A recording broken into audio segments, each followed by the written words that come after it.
জীবনে চলার পথে আমরা অনেকেই ছোটখাটো বাধায় হতাশ হয়ে পড়ি। কেউ আমাদের একটু অপমান করলে বা আমাদের প্রাপ্য সম্মান না দিলেই আমরা হাল ছেড়ে দিই। মনে হয় আমাকে দিয়ে এই কাজটা আর হবে না। কিন্তু আজ আমি আপনাদের এমন একটি বাঙালির গল্প শোনাবো, যিনি দেখিয়ে দিয়েছিলেন কিভাবে অপমানকে শক্তিতে রূপান্তরিত করতে হয়। যিনি দেখিয়ে দিয়েছিলেন নিজের আত্মসম্মান যদি অটুট থাকে তবে বিশ্ব একদিন আপনার পায়ের কাছে মাথা নত করতে বাধ্য হবে। হ্যাঁ বন্ধুরা, তিনি আর কেউ নন, তিনি হলেন গাছের প্রাণ আবিষ্কারক এবং বেতার তরঙ্গের জনক আচার্য জগদীশচন্দ্র বসু। নমস্কার বন্ধুরা, আপনারা শুনছেন আপনাদের প্রিয় মোটিভেশনাল চ্যানেল দ্য ট্রাস্টওয়ার্থি হার্ট। আজকের এই গল্পটা শুধু বিজ্ঞানের গল্প নয়, এটি হলো আত্মবিশ্বাস এবং লড়াইয়ের এক অসাধারণ কাহিনী। তাই একটাই অনুরোধ, পুরো গল্পটাই আপনারা মন দিয়ে শুনবেন, এতে অনেক কিছু শেখার আছে বন্ধুরা। গল্পের শুরু 1858 সাল। বর্তমান বাংলাদেশের ময়মনসিংহ জেলায় জন্মগ্রহণ করেন আচার্য জগদীশচন্দ্র বসু। তাঁর বাবা ভগবান চন্দ্র বসু ছিলেন একজন ডেপুটি ম্যাজিস্ট্রেট।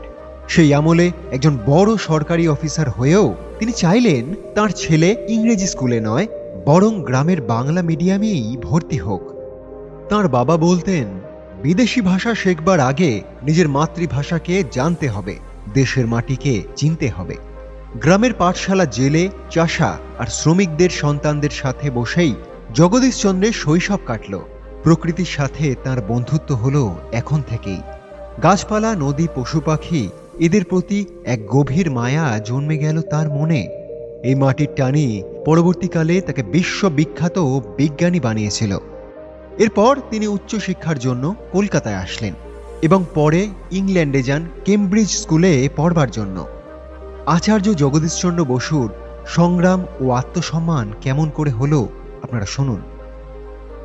1895 সাল জগদীশচন্দ্র বসু ভারতে ফিরে এলেন এবং কলকাতার প্রেসিডেন্সি কলেজে পদার্থবিদ্যা নিয়ে অধ্যাপক হিসাবে যোগ দিলেন। কিন্তু এখানেই তিনি মুখোমুখি হলেন এক চরম বৈষম্যের। তখন ভারত ছিল ব্রিটিশ শাসনাধীন। নিয়ম ছিল, একজন ব্রিটিশ অধ্যাপক যে বেতন পাবেন, একজন ভারতীয় অধ্যাপক তার 3 ভাগের 2 ভাগ বেতন পাবেন।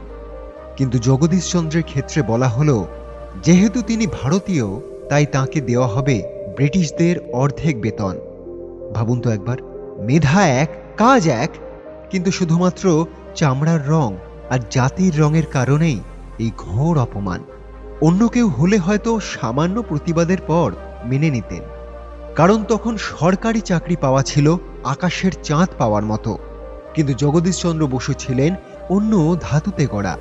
তিনি এই অপমান মেনে নিলেন না। তিনি প্রিন্সিপালকে জানালেন।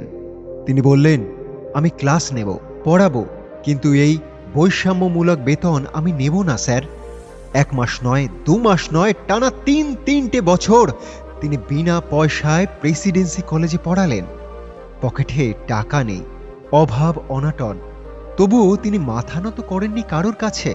তার পড়ানোর কায়দায় ছিল অন্যরকম। এতটাই চমৎকার ছিল যে ছাত্ররা তার ক্লাসের জন্য পাগল হয়েছিল। ব্রিটিশ সরকার শেষমেশ বাধ্য হল, দীর্ঘ 3 বছর পর তার দাবি মেনে নিল তারা, এবং বাকিয়া সমস্ত বেতন একসাথে তাকে পরিশোধ করল। বন্ধুরা, এটাই হলো আত্মসম্মান। হ্যাঁ, তিনি সেদিন বুঝিয়ে দিয়েছিলেন, ভারতীয়রা কারোর দয়ায় বাঁচে না, তারা নিজের যোগ্যতায় বাঁচে। আচার্য জগদীশচন্দ্র বসুর গবেষণা ও বিশ্বজয় নিয়ে একটু কথা বলি। এরপর শুরু হলো তার বিজ্ঞানের এক জাদুকরী অধ্যায়। তিনি প্রমাণ করতে চাইলেন যে আমাদের মতন গাছপালারও প্রাণ আছে, তাদেরও আঘাত করলে তারা কষ্ট পায়, ভালোবাসলে তারা সাড়া দেয়। আচার্য জগদীশচন্দ্র বসু একটি যন্ত্র আবিষ্কার করলেন, যার নাম হলো ক্রেস্কোগ্রাফ। এই যন্ত্রটা দিয়ে তিনি লন্ডনের রয়্যাল সোসাইটিতে বাঘা বাঘা বিজ্ঞানীদের সামনে পরীক্ষা দিতে গেলেন। সেদিন এক অদ্ভুত ঘটনা ঘটেছিল। তিনি একটি বিষাক্ত ইঞ্জেকশন, পটাশিয়াম সাইনাইড, একটি গাছের মধ্যে পুশ করলেন, আর স্ক্রিনে দেখা যাবে গাছটি কিভাবে ছটফট করে মারা যাচ্ছে। সমস্ত বিজ্ঞানীরা তাকিয়ে আছেন তার দিকে। জগদীশচন্দ্র বসু ইঞ্জেকশন দিলেন, কিন্তু অবাক কাণ্ড, গাছটির কিছুই হলো না, কোনো নড়াচড়া নেই। হল ভর্তি বিজ্ঞানীরা হাসাহাসি শুরু করলো তখন।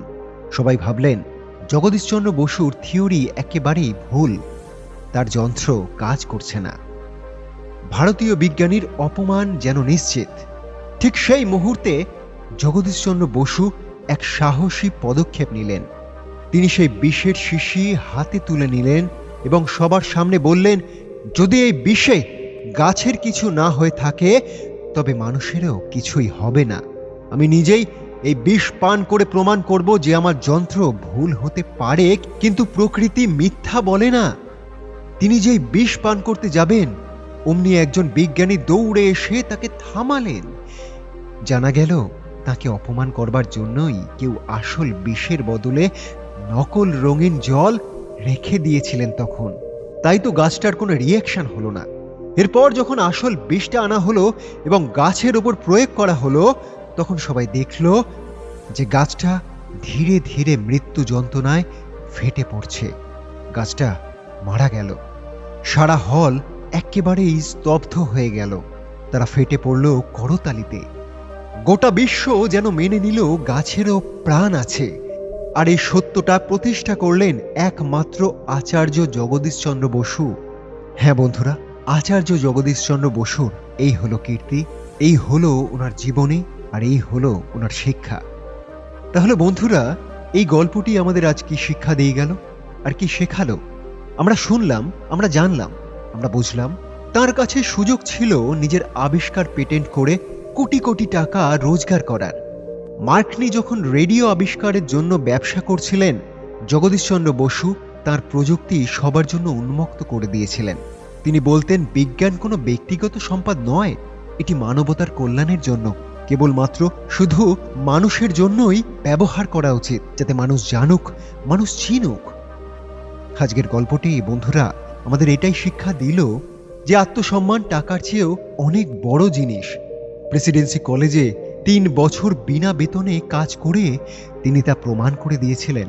ধৈর্য, জেদ, পৃথিবী আপনাকে ভুল প্রমাণ করতে চাইবে বন্ধু। আপনাকে নিয়ে হাসাহাসি করবে গোটা পৃথিবী, কিন্তু আপনি যদি নিজের লক্ষ্যে অটুট থাকেন তবে আপনার জীবনে সাফল্য আসবেই। দেশপ্রেম। বিদেশে আরামের জীবন ছেড়ে তিনি দেশে ফিরে এসেছিলেন শুধুমাত্র দেশের ছাত্র এবং দেশের মানুষদের জন্য। জীবনে যখনই মনে হবে আপনি হেরে যাচ্ছেন, যখনই কেউ আপনাকে কখনো ছোট করবে, মনে করবেন জগদীশচন্দ্র বসুর কথা। মনে রাখবেন, সত্য এবং পরিশ্রমের জোরে যে কোনো অপমানকে জয় করে পাল্টে দেওয়া যায় বন্ধু। আচার্য জগদীশচন্দ্র বসুর এই হার না মানার কাহিনী। তাহলে আমার প্রিয় বন্ধুরা, আপনারা কি বুঝলেন অপমান ও অবহেলার জবাব এই মহান বিজ্ঞানী কিভাবে দিয়েছিলেন? স্যার আচার্য জগদীশচন্দ্র বসুর এই হার না মানার গল্প যদি আপনাদের ভালো লেগে থাকে, এই কাহিনী যদি আপনাদের রক্তে একটি শিহরণ জাগিয়ে থাকে, যদি আপনাকে নতুন করে লড়াই করবার শক্তি দেয়, তবে অনুরোধ করব বন্ধু, এই গল্পটি আপনার বন্ধুদের সাথে শেয়ার করুন অবশ্যই। এটি শেয়ার করলে হয়তো অন্য কেউ ঘুরে দাঁড়ানোর সাহস পাবে। ভিডিওটি ভালো লেগে থাকলে অবশ্যই লাইক করে দিন বন্ধুরা, এবং কমেন্টের মাধ্যমে জানাবেন আপনাদের মতামত। এমন আরও অনুপ্রেরণামূলক গল্প এবং জীবনী শুনতে প্লিজ সাবস্ক্রাইব করুন আমাদের চ্যানেল দ্য ট্রাস্টওয়ার্থি হার্টে। ততক্ষণের জন্য ধন্যবাদ এবং সকলেই ভালো থাকবেন।